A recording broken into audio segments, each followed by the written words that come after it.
హక్కుపై తాజాగా హీరో మంచు మనోజ్ కీలక వ్యాఖ్యలు చేశారు. మోహన్ బాబు పుట్టినరోజు సందర్భంగా తిరుపతిలో జరిగిన కార్యక్రమంలో మనోజ్ రాజకీయంగా కొన్ని కామెంట్స్ చేశారు. ఇప్పుడు అవి వైరల్గా మారాయి. ఇంతకీ మనోజ్ ఏమన్నారంటే, అందరితో కలిసి ముందుకు వెళ్తున్నాడా, ఏమైనా దారుణాలకు పాల్పడుతున్నాడా అనేది ఆలోచన చేసి 10 మందితో కలిసి ముందుకు వెళ్ళే సరైన లీడర్ను ఎన్నుకోండి. కుటుంబానికి చుట్టుపక్కల వాళ్ళకే సహాయం చేయలేని వారు మీకేం హెల్ప్ చేస్తారు? అది గుర్తుపెట్టుకొని మీకు మీ ప్రాంతంలో ఉన్న పేదవాళ్లకు ఎవరు వస్తే అండగా ఉంటారో ఆలోచించి ఓటు వేయండి.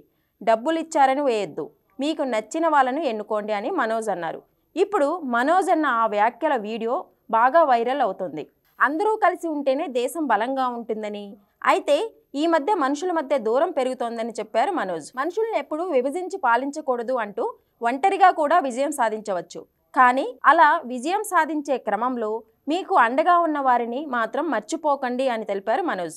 మనకు కొత్త పరిచయాలు వచ్చాయని పాత పరిచయాలను వదిలేస్తే మనకు మృగాలకి తేడా లేదు అనే అర్థం వచ్చేట్టు చెబుతూ, అందుకే గతాన్ని మర్చిపోకూడదు, అలాగే పాత స్నేహాన్ని ఎప్పటికీ మర్చిపోకూడదు అని చెప్పారు. అందరినీ కలుపుకొని వెళ్ళేవాడే అసలైన నాయకుడని, ఎటువంటి మనిషికైనా ఈర్ష్య, ద్వేషాలు, స్వార్థం అనేవి వస్తే అవి పతనానికి దారి తీస్తాయని, అంతా నాది అనుకునేవాడికి పీస్ ఆఫ్ మైండ్ ఉండదు అని చెప్పారు.